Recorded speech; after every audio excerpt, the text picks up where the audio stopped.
This is Free Range, a co-production of KYRS and Range Media. We pre-recorded the show for this week and talked about our top 9 stories from this year and our New Year's resolutions. Thanks for listening and on to the show.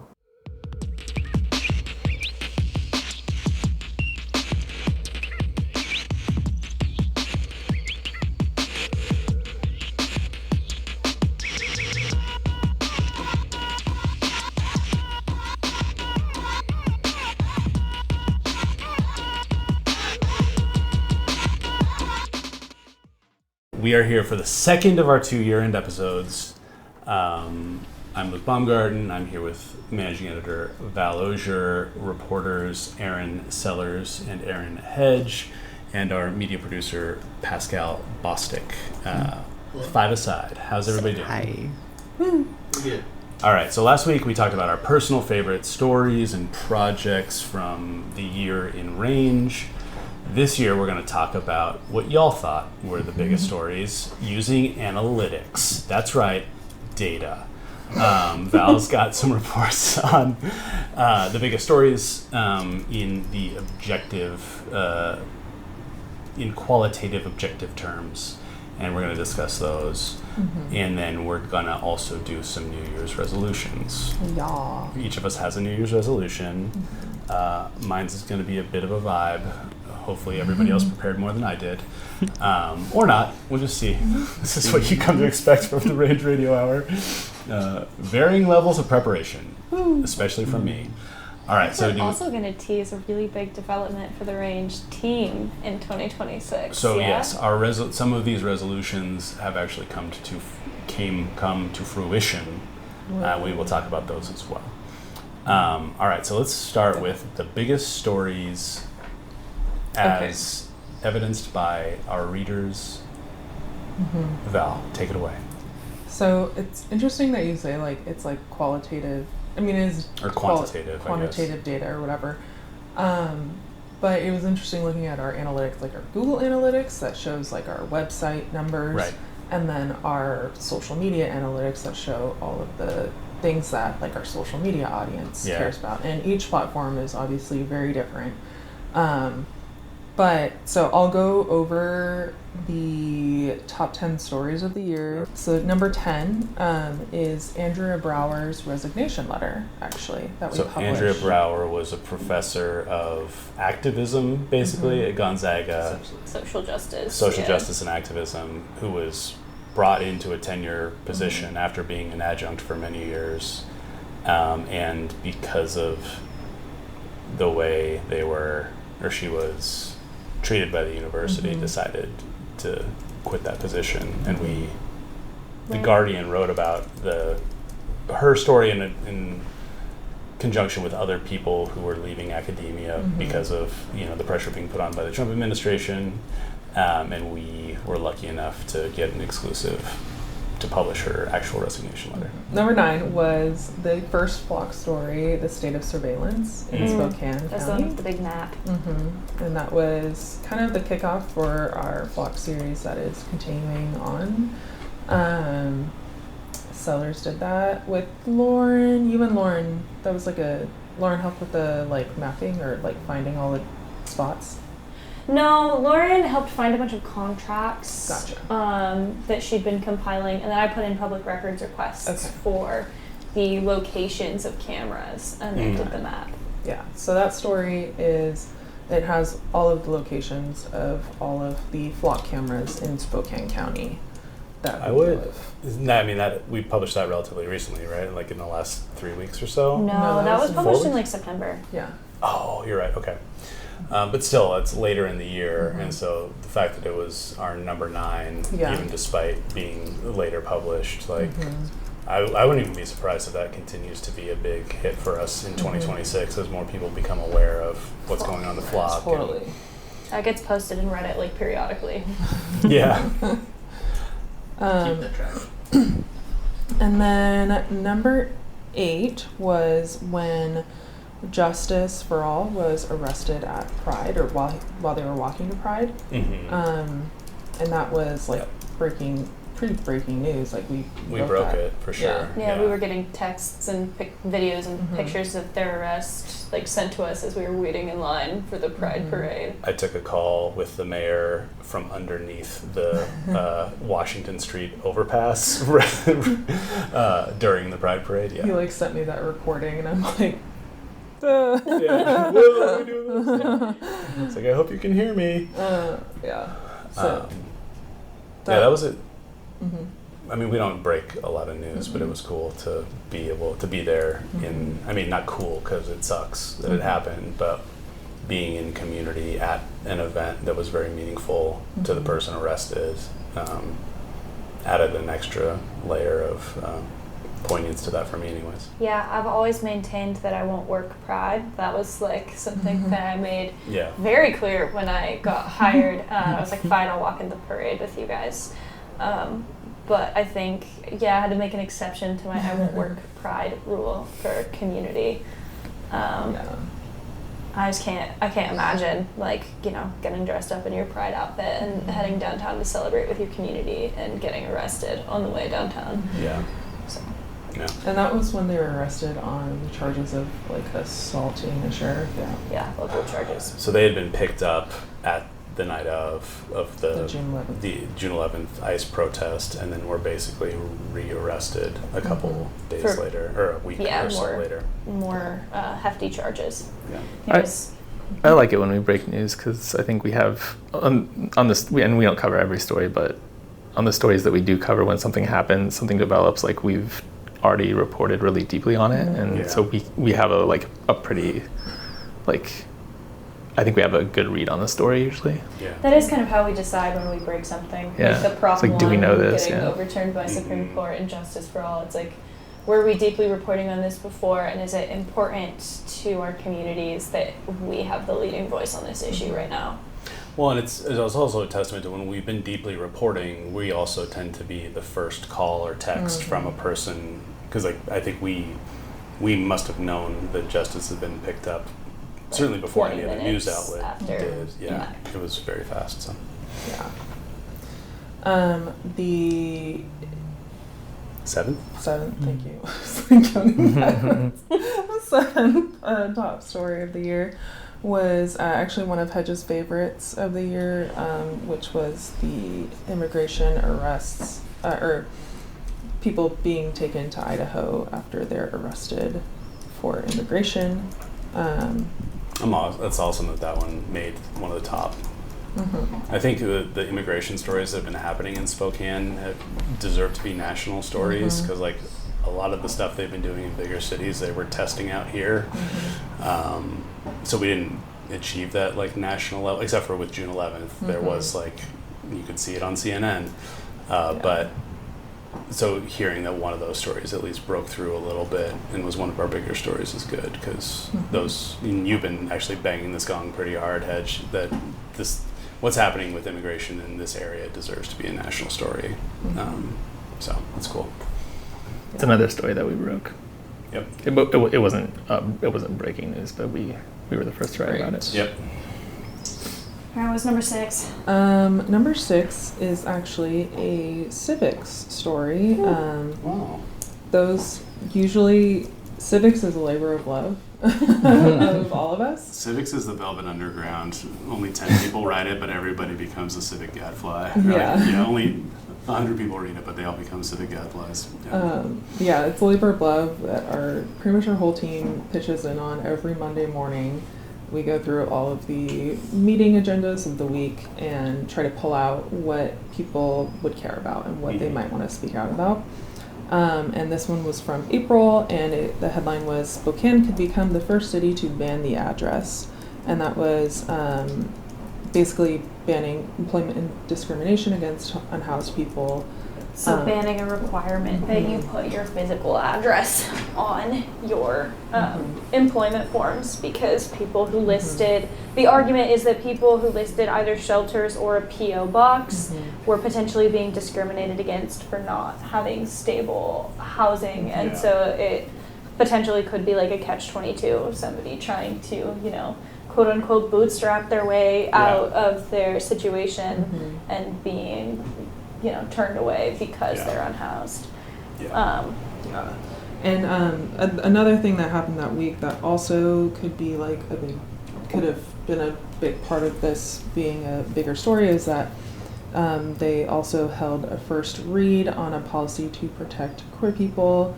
What was the The LGBTQ plus shield law. Yes. So for like Trump administration trans? Yeah, it was Anti-trans? the policy that originally started as a resolution, but then ultimately they like codified city protections guaranteeing gender affirming care for people on city insurance, a shield law about no like data sharing between Spokane and other jurisdictions for people seeking gender affirming care or reproductive care. So basically, taking what we'd already done with the sort of sanctuary law that we've been doing for immigration at the state level, and kind of doing an LGBT version of it for Spokane. Yeah, it also said like we won't collect your sex assigned at birth in city paperwork unless it's like absolutely required for like a crime. So like the police can get it if it's related to a crime, Sure. but they're not supposed to ask in civil matters or like employment forms, or like if you're getting a building permit, there's no reason for the city to ask your sex assigned at birth. Yeah. So they just like aren't going to maintain those records. I just realized I only pulled the top 9, not the top 10. Awesome. This is the top 9. Yeah. Okay, well, so number 4. Okay. Number 5? No, because we number only have 4. 9. Because we started at 9, so everything's one off. Sorry. Oh, So number 4 is Congressman. It was in March 18th. I'm really bummed I missed it. I was out of town at a conference when this happened. But the headline is Congressman Michael Baumgartner's Spokane Town Hall, the wildest meeting we've ever attended. Yeah. I got to read some crazy stuff because people said some crazy stuff. I was just like recording. I live tweeted the meeting. And then I got to go to the press junket afterwards and ask, I think, exactly one question, if I even got to ask a question. And the thing that I remember from that meeting is that somebody went up to ask a question, because it was sort of, it's like town hall style, so they draw your ticket number and you get to ask a question, and then they had a couple of slots set aside for Whitworth students. And I think this was a Whitworth student who went up and like started to ask a question, and it sounded like they were saying something normal, like they were giving background info about like, hospitals and like medical students, and then they take a hard pivot in the middle of a sentence. And so, Congressman Baumgartner, does your wife know you're on Grindr? Basically, like that was the paraphrase. And like to his credit, Baumgartner was pretty quick on his feet. He was like, that would be news to her. But it was just like a wild, out of context, kind of out of pocket question. To be clear that like we have not. We haven't seen proof that he's on Grindr. Okay. We don't know. The student was just like. I just wanted to like clarify. Yeah. Yeah. That Just was to- the quote from the student. Just to signpost If you have Grinder as Yeah, a sort of like a, it's like I how long It's have you like been a- meeting your wife sort of a situation, where you're like trying to ask a question that there's no good answer to. Right, like Yeah. a leading question. Does your wife know you're on Grindr, or whatever the exact quote was? I mean, we should say though too that like this became a big enough deal, and it wasn't necessarily our coverage, but it could have been, that like it was kind of embarrassing for Baumgartner, and Baumgartner went out of his way to then be like, these town halls are woke and they're like being flooded by whatever. Woke activists. And this happened at Whitworth University. And a large number of the tickets were set aside for Whitworth students and people from a retirement home There's next door to the. Whitworth Like- is a very good university. It's like one of the better universities in our region. It is also, it's not the bastion of wokeness. It's like a relatively conservative Presbyterian university. And then there was also just a bunch of people from the retirement From a home. probably relatively, like a Presbyterian retirement home. Like, this is who you're saying is, I guess it wasn't like, I'm sure there were indivisible people there, but it's not like it was flooded with, Yeah. lefty woke I think stirs. it's funny, like, I heard from my constituents and they said woke things, so that means that only woke people were at this Yeah, they thing, didn't you like know? me, they must be woke. Yeah. I They were said critical. something like that from the stage, kind of implying like well, you know, I was elected and 60% of people in this district voted for me, so you're like the very loud, obnoxious minority. It's just Yeah. like you're being loud and obnoxious. I got to relink that story recently, which I don't know if that contributed to some of the clicks, because in my flock coverage, one of a sheriff's deputy or a sheriff's analyst searched for protesters' cars or searched for cars in conjunction with that protest. It was labeled like Whitworth protest, but then when you looked at the date that they were searching for, it was the people who were protesting outside of the Of Baumgartner Town Whitworth. Hall. Interesting. Yeah. Yeah. Okay. Okay, so that was 4. Number 4. Number 3 is everything we know about the Spokane ICE protests, which, like, I continue to hear about it. Like, I went to go speak at Leadership Spokane the other day, and people were like, you had the most comprehensive stuff, like, of the protests. And that was because of Sellers. Like, you were there literally all day and then, like, watched everything go down. And Mm-hmm. I mean, it wasn't just because of me. We all Well, like yeah.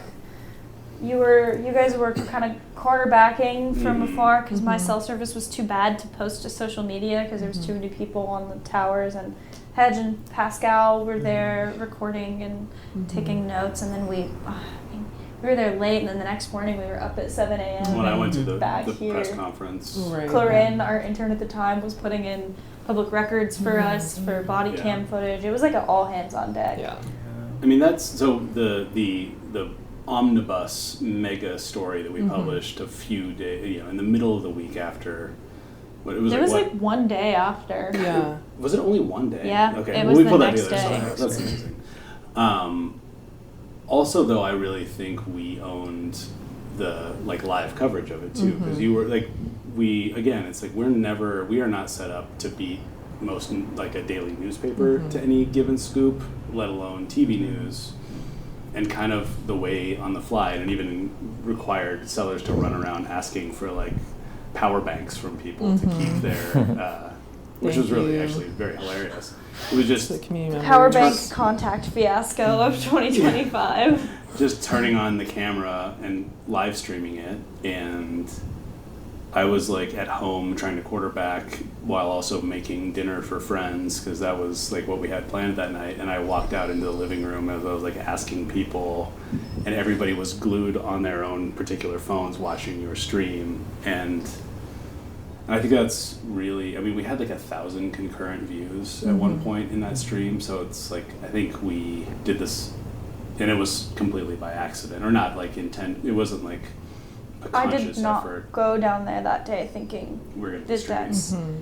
yeah, it wasn't like required a lot of thinking through like ethical considerations really quickly. Like I remember I had videoed something earlier in the day, put it on social media, and then pretty quickly after decided to pull it off because I was like, well, this is like an important quote, and also there's nothing violent happening, there's no state violence, like it could be putting people at risk for like no real benefit. So I pulled that off pretty quickly. But then basically the second like state violence started happening, the second ICE agents started shoving people, from that moment on, I was like, okay, this is like a powder keg, and now the news value of making sure that this is up and accurate and like just a live perspective of what's happening is now becomes more important, and like people are making their informed decisions to be down there with or without masks on, you know? Yeah. It also created a record of ICE agents shoving people who they knew were reporters, including you, and you were calling out, I'm press, while they were doing it. Yeah. Yeah. And I learned that a lot of men on the internet have really strong opinions about my nose ring. So that's cool. It's cool. And some women on the internet, or women on the internet all had opinions about the things you were focusing. What was it? It was like the power bank was a problem or something like that. Then People were like, stop People talking were about like, the stop power bank. talking stop talking about your contacts. Oh yeah, no, it was your contacts. Yeah. Because like if there is tear gas, your contacts confused to your eyes, and obviously I didn't wear my glasses that day because I didn't know that I was going to be down at a protest for 12 hours Right. where potentially tear gas was going to be used. I mean, they say they still maintain there was no tear gas used. People who experienced it still maintain that it felt like I'm tear a little gas. It skeptical felt of like that, it. but They say like, oh, it was the smoke munitions picking up the chemicals from the pepper balls, but you know there was people at the stadium like, yeah, I don't know, whatever. But either way, there was chemicals being used. right. I took my contacts out, threw them on the ground, and then from that moment on, I couldn't see anything, and I was really insufferable about it. But it was a live stream. That's what you get on a live stream. You can't expect polish when we're streaming live. Yeah. So that was that. That was my heart rate. I think still spikes a little bit when I think about that day That was intense. coverage. Yeah. But Do we still have any of the power banks from people? oh yeah, there's one in my backpack right now. If you have a power bank that you're missing and you think it might have gone to Aaron Sellers or Oh, anyone they at told me range. I could keep them. Oh, okay. Aw. Never mind. Because I had their numbers and I That's was like, solidarity. hey, do you Love want you your guys. power bank back? And they were like, no, that's all yours now. That's super funny. Okay, so number 2 is Spokane activists were arrested by federal agents for the protests. And so that was the federal arrest that happened in July Wow. when Yeah. the Spokane 9 were arrested on federal charges of conspiracy to impede or injure an federal officer. That was a wild story. I mean, That was also happening pretty breaking. We were getting texts from Yeah. Ben Stucker's golfing buddy, but he never showed up to golf. How we found out about it was very much like, Mm-hmm. we've got a tea time. Ben just told me. I guess Ben Stucker must have made his one phone call to his golfing buddy about to like his lawyer or something. Yeah, and then like it started to roll in information about the other people. There was rumors floating around that like somebody connected to a Democratic political campaign just got picked up. Mhm. We later found out that was the son of Bajan Mawawala, Yeah. who was Bernie Banks' campaign manager. Right. We were getting texts that like maybe Aaron Lang, like asking to try to find out if Aaron Lang was in jail or where she was, because she hadn't been allowed to like contact people and like never showed up for work. And we did later find, we never published this, but we did find that there was surveillance video at the community building of Aaron Lang being arrested Wow. before, as they were walking to work. There was somebody, we were hearing about somebody being taken from another coffee shop downtown, and then I got a text from a friend who was like, FBI's tossing my apartment right now because somebody who was at the protest had like stayed with me for a week or two right around then, and like Hedge went over to witness that and try to get footage, see a warrant. So it was just another like emerging coverage of a pretty important issue after a really hectic day. Yeah. And I mean, I still maintain that this is like a canary in a coal mine situation for like where we're headed. Like I think like in the most recent story about that, where some of the Spokane 9 took plea deals, we tried reaching out to ACLU. Hedge, you did, right? And they said that they can't comment on the case because they don't have somebody following it. Yeah. Wow. And I was like, what? That's crazy. This is Washington State ACLU? Mm-hmm. Wow. Yeah. Yeah, so I'm pretty shocked that the ACLU is not paying attention to this, because these are literally, the charges are literally like conspiracy to protest, Yeah. which is a First Amendment right. So I think it, and one of, at least one or two of the people, I can't remember exactly, but who were arrested on federal charges never had any local charges. Yeah. So, like, it just represents such a huge escalation in the attacks on our rights. Yeah. And I'm, it should be more of a national story than it is. But yeah, that was our second highest story. And what was number one? Number one Drum roll. was when ICE officers broke the windows and arrested the men without a warrant. This was in Spokane Valley. It happened. Let me pull up the actual headline. I just have like the link. This was what there was a viral video going around in March of ICE agents breaking the windows of a truck. Yeah, it's a white truck. Yeah.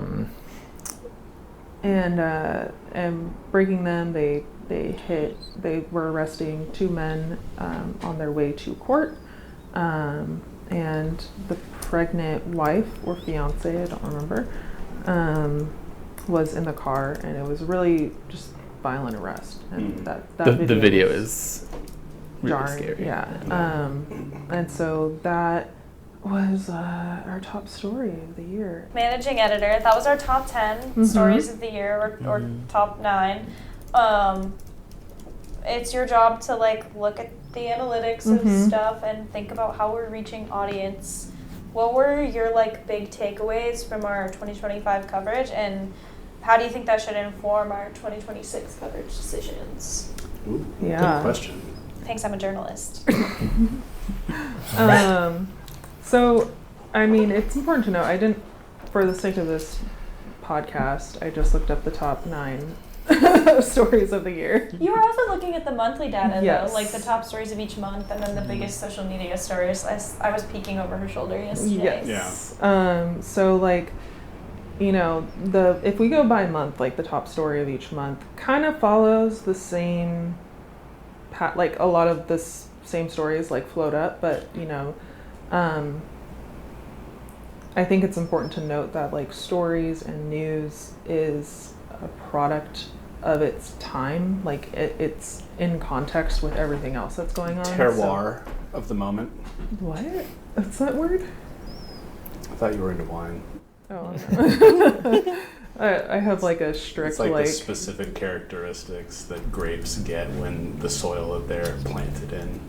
See, that's like $5 more above my wine buying pricing. Okay, so you're saying though that it's like these are obviously what you're saying, that this is like the stories that are like in the mind, like that people are already thinking about, like immigration stuff at the beginning of the year. So, well, what I'm saying is that like sometimes stories get like drowned out by other stories that are happening at the same time, Totally. you know? So it's a product of the time. So like, for example, like our top stories in January were about the Climate Commitment Act and an update on the Planned Parenthood investigation that Sellers did last year. But neither of those cracked the top 10. Yes. I see. And so like, but some of them did crack the top 10. But, you know, so one story I want to bring up is in February, we did our OnlyFans feature on OnlyFans creators in Spokane and like how that works, like how, you know, is it a side gig or is it a, you know, whatever, is it their full-time job?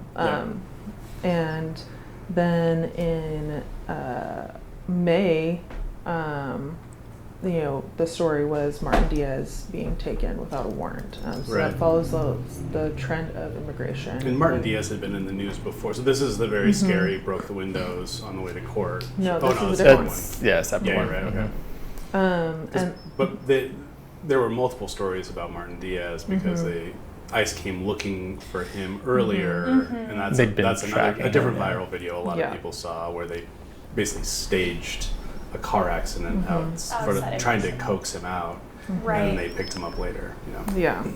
And then in July, the top story of July were obviously the federal arrests, but then also the mask guidelines for local police, that story. And also the story about Joshua Musselman, who was a man who was killed by police that hedged it. That was a hedge story. Yeah. So like a lot of really good stories didn't get highlighted in our top 9 Yeah, is what I'm yeah. saying. And then also, Well, of our top 9, before we move on, how many of those have a federal component to them? ooh, that's a really good question. Okay, 1, 2, Because I get to go, and one of my roles here is to go talk to a lot of different people, and oftentimes it's people who are like civically engaged, like League of Women Voters or other sort of political groups or whatever.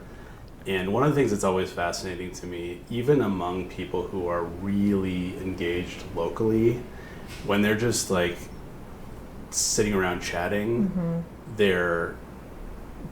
Trump is everywhere, or like, our federal situation is everywhere, even among the most civically, locally engaged people. So I'm really curious, like how many of our top 9 had like an explicit Trump component or just a federal component? Probably like half of them. So like if we're counting the ICE protests, which we should, sure. okay. And then if we're counting the Baumgartner town hall, Yeah, that's Of federal. course, that's He's a federal. federal Yeah. legislator. Yeah. So that is 1, 2, 3, 4, 5, 6, at least 6. 6 out of 9, so 2/3. Yeah, and then so like Spokane might ban the address. That's like pretty hyper That's local. pretty local. The first Flock story is local, but it definitely has national undertones because Absolutely, it's like yeah. But it was like primarily Yeah. local, as opposed to some of the other Flock stories. and Which then are more about the national impact, yeah. and then the Andrew Brower resignation letter is very local, but it's about the A influence. national. I on- mean, that is also. Mhm. So It's- that's, it's is that 7 out of attached to 9 then? it, 'Cause yeah. I definitely think Brower, Brower is a yeah. national. Yeah. Yeah. Or Yeah. a federal. And I mean, a lot of our traffic, I think, came from the Guardian story Mhm. about Yeah. her resignation Yeah. and the state of like free speech on federal Oh, yeah. on college campuses under Yeah. Trump. It's important to say that it was really cool of the Guardian writer Mhm. to basically, we worked with at least the writer at the Guardian to kind of co-publish at the same time so they could link to the resignation letter on our site as this national story went up. Right. So that was very cool of them. Yeah. So, I mean, I don't know, like that tells us a lot about, where the eyeballs are, but it might be with federal stuff, might be with Trump related stuff. I know in like 2016 when Trump first got elected, and this was like right when I was in college and like graduating into the journalism world, and everyone was talking about the Trump bump that news outlets Oh, were yeah. getting because more people were paying attention to news and subscribing and things like that because they were like, oh my gosh, this idiot just got elected a president, like, Yeah. and so I feel like that's kind of a little bit of a Trump bump for us, but And like our specific style, we're never gonna write like, oh, Trump. And we've gotten requests to do this before in like DMs. Like, are you gonna write about this like horrible thing that Trump said?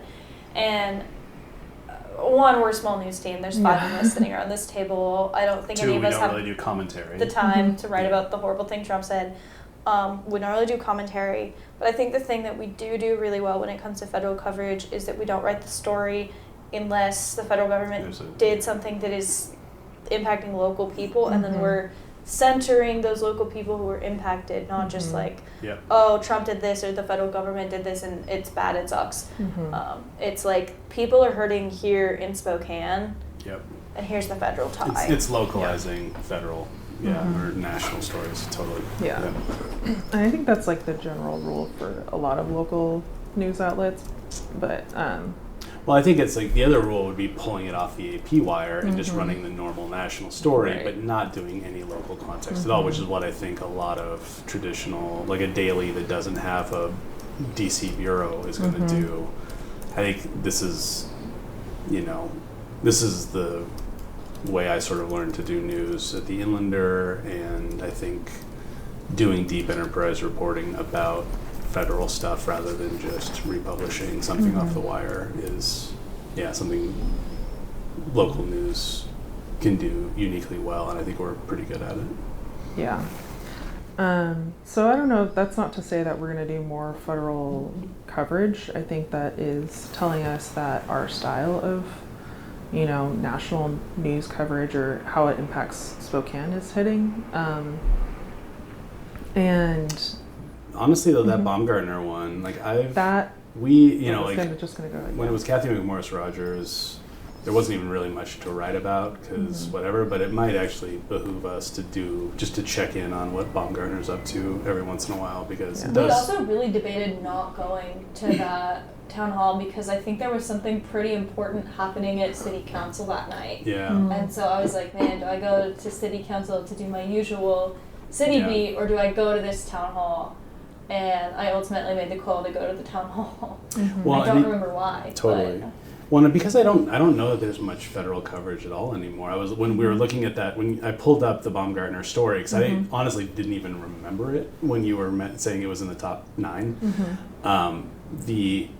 The photo that accompanies the article is like basically it must have been like a little like in real time vote of the people in the hall saying like what are the most important issues to you, and in the middle is federal health care and stuff like that, like Medicaid, and a month or two after this. The top issue was Doge, and that town hall was happening like during the middle Doge of stuff. Doge. There's a bunch of federal workers who've just been laid off. But the healthcare thing was like somewhere in the middle, right? Yeah, it was like number 4 or 5. Number 4 or 5, and then only a couple months later, Baumgartner voted as part of the big beautiful bill to gut Medicaid, and I still don't know that I've seen like the definitive.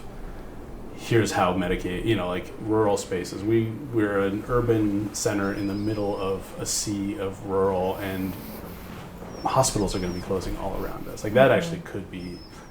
We might be turning toward 2026 now, but like paying attention to the outcome of that vote and what it's going to do to both people in Spokane, but our neighbors in the country, that's going to be important for us, I think. Yeah, and I think, paying attention and connecting people more with what they can do with these huge, big federal issues is going to be really important as we go into 2026.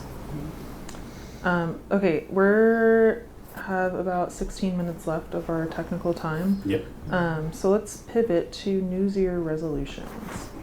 Who wants to go first? Well, so first of all, we were going to briefly talk, and we might want to cut this off. But at the very beginning of January, I wrote a column called "Rage Against the Machine." Rage just isn't just changing, or Rage isn't changing. We're getting louder.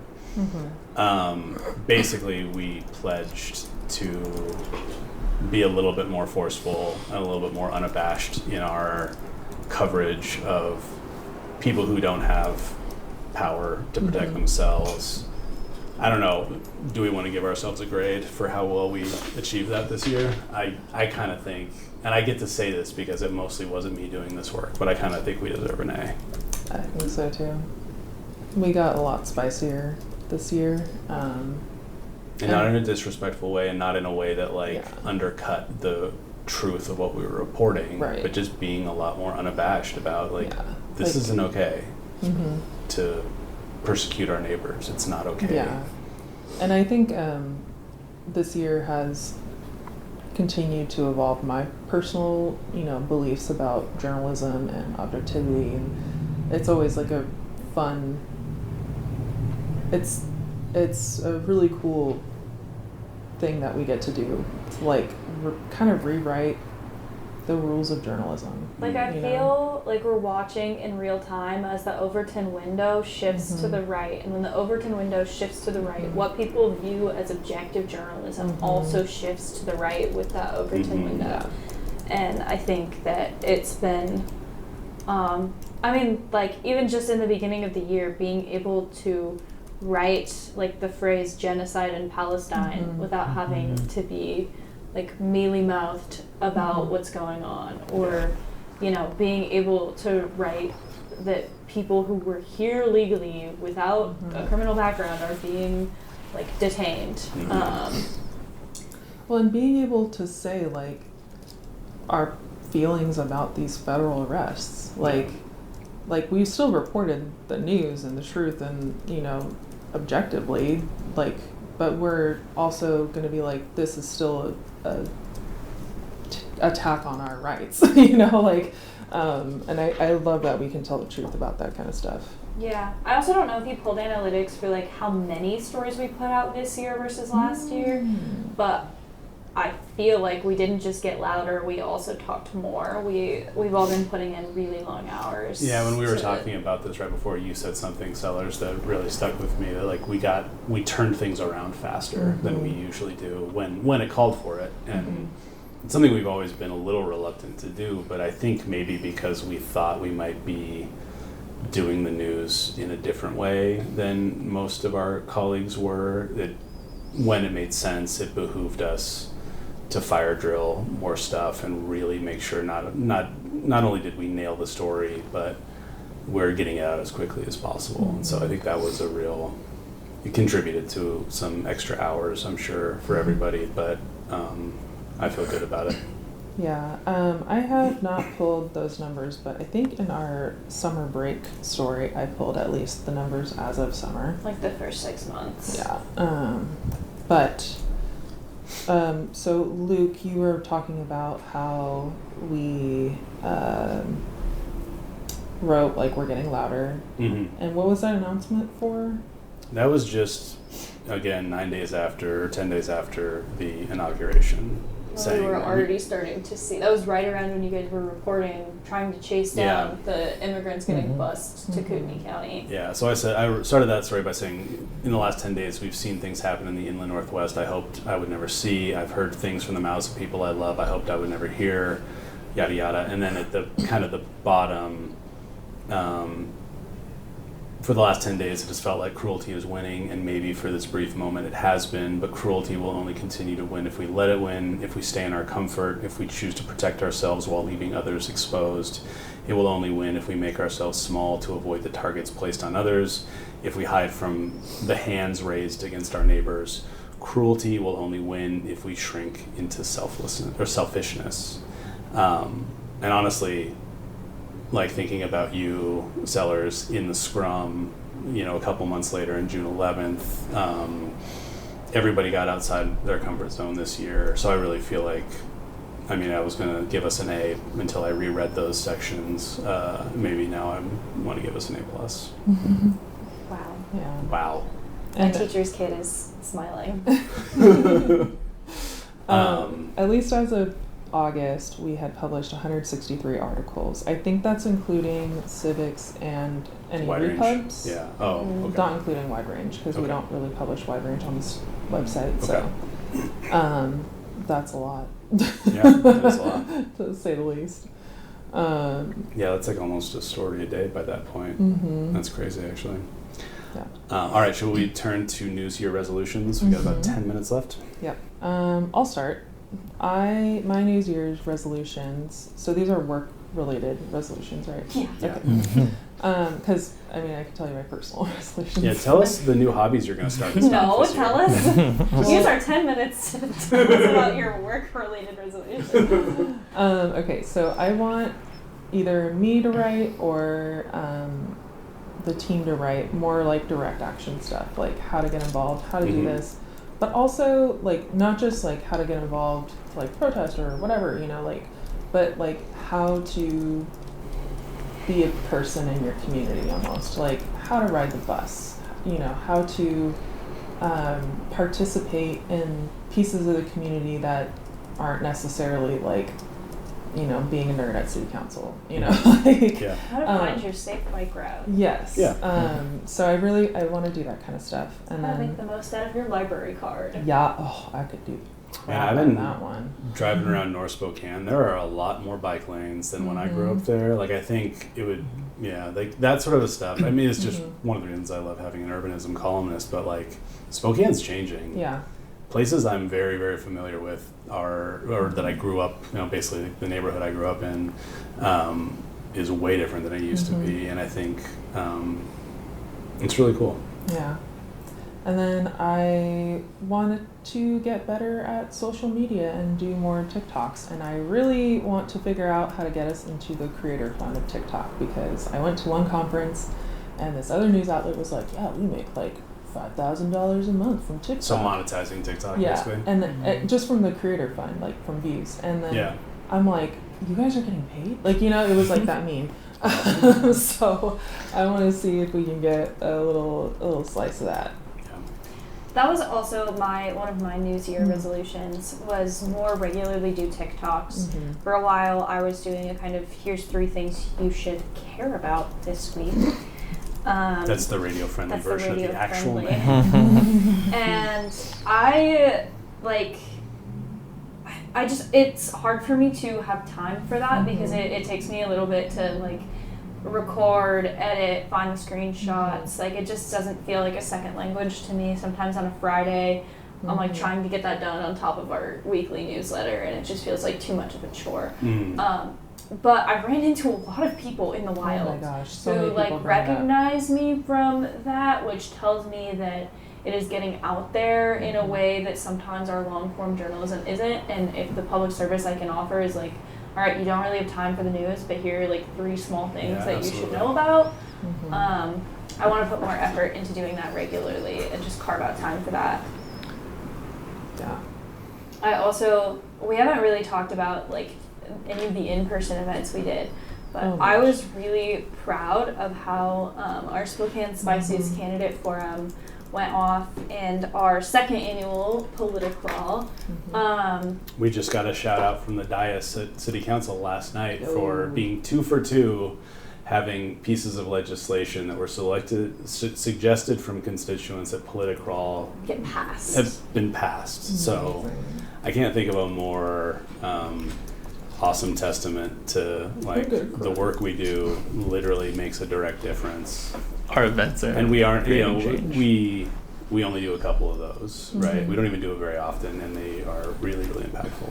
Yeah, so I want to do a couple more in-person events. Next year's not a city council election year, so I don't know if we'll do Spokane Spiciest again. But I think that like thinking about how do we go meet our community. I mean, maybe that's what the TikTok resolution is about too. It's like thinking about how do I go meet the community where they're at with the information that they need to know, and how do I help connect people to their elected officials or to pieces of information that could make their lives easier. Like I really want us to focus on our rental tool, because I think that's another like project to put useful information in the hands of people in an accessible way. Yeah, Yeah. that's awesome. Rich. My New Year resolution is I want to just. I think this year I think my writing got tighter, and that was really gratifying. I'd like to parlay that into like just better like long form stuff. When I do long form stuff, I want it to be tighter and crisper. And one of the examples, one of the stories that I was proud about was, and one of the things that I'm so happy that I write for Range, because it gave me the opportunity to do this. I don't think I could have written this in another publication. It was my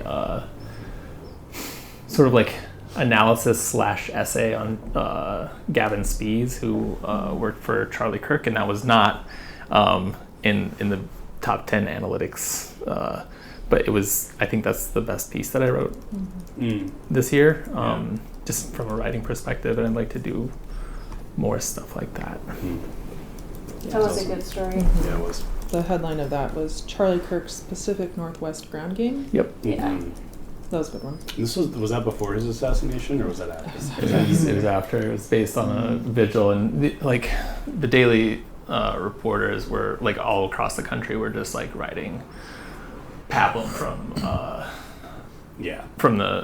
the folks who like put on these vigils, and I feel like we were able to tell a true story that like other publications couldn't do. Yeah, that was a really good piece. Pascal, any New Year resolutions? Yeah. Most of mine was related to like communication and stuff. My biggest thing was also more of a personal kind of resolution, but kind of being more assertive, like saying, or was it stop saying sorry when I don't need to? Yes. I know, we need to start a sorry jar. Yeah. Oh, yeah. Saying no clearly and sticking to it, and then in general just finding ways to be more assertive. And I know that's going to take a lot of practice. But the other kind of more specifically work-related was mostly related to the podcast / radio show, but like finding a way to reach a wider audience. I also wrote down to hopefully make more TikToks and like kind of short form content. And then another thing that I wanted to do was get more comfortable recording audio and video myself, because I'm very, if you guys have heard me on the intros, the most times I've recorded that is probably like 10 times. But by like at the first go, but now it's like been 4 or 5 on average, which is a lot better than 10. So just practicing, getting more comfortable talking. Fewer takes. Yeah, fewer takes for sure. It also makes it easier when I have a little script written out. But yeah, most of mine was related to communication. Yeah. Nice. I mean, so you started as an intern, Pascal, and now you're Yeah. a part-time staff member with us. Like, I think it's really like one of the things we set out to do was, I mean, there's only one person around this table that actually has a journalism degree, and it's not me, it's Val. Like, this is serious work, it's professional work, but I've never really felt, well, because I wouldn't be a journalist if I would have needed to have a degree in journalism in order to get my foot in the door at the Inlander. It's never felt right to me that, like, this is like, I think journalism's like the most blue collar, white collar job, and therefore I believe that like apprenticeships are valid. And you even told me the story, Val, of like when you were like all the journalism majors at your college, at your 4-year college that you transferred to, would just do everything they could to like do the minimum for their actual classwork and just spend all their time with the paper. And that's always felt to me like, okay, That so was that, me. That was what I was doing. but it seems like that's not just a unique story. Yeah. Like the people who end up being journalists afterwards, that's what they do. So it tells me that you're basically putting an apprenticeship program inside of a 4-year degree. So why don't we just do the apprenticeship? But like we aren't ready to do our big apprenticeship program. That'll be like a New Year's resolution in a year or two that I'll bring up. My big one is making more content, writing more. That was also my News Year resolution for last year, but events conspired to make that basically impossible for me. And honestly, like one of the things I've been thinking a lot about is like whether or not this content that I'm creating is even part of Range or something else. Because one of the things that I really I'm starting to feel passionate about is like this Range team is building the kind of like sort of civic journalism, like what is happening in our community that has not previously existed. And that's no shade on our colleagues. It's just like we're very explicitly trying to do something different, and I think we're really getting good at it. This is what's happening. What about what ought to happen? So thinking about curating conversations around here's our reality, what's the world we're trying to build.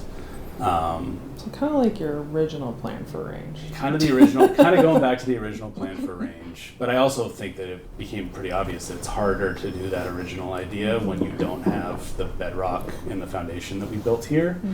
So yeah, thinking about what that might look like and really starting to bring people together to have some tough, honest, open-hearted conversations about, okay, yeah, everybody agrees we have this homelessness crisis and we're all kind of the same random 5 people saying the same things for the last 4 or 5 years. Like what maybe would it actually look like to go deeper than that?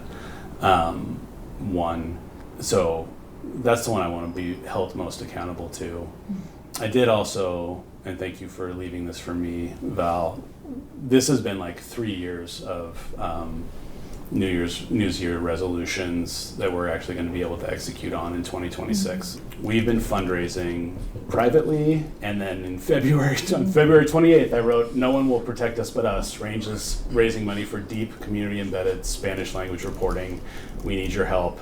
That was basically 2.5 years of frustration of writing grants and asking wealthy foundations and wealthy people to give us what I think this city needs, which is Spanish first language reporting, not just so that we can Google Translate our stories in ways that would be meaningful for people, but having a reporter who's Spanish fluent, who can go out in communities and speak to people in whatever language they're most comfortable in. Drum roll. We got that funding a couple months ago. Woo! And we've hired Daisy Zavala Magana, who you may remember from three stories that have been written for Range in the past, one of which when she was a student at the Murrow Journalism School 4 years ago.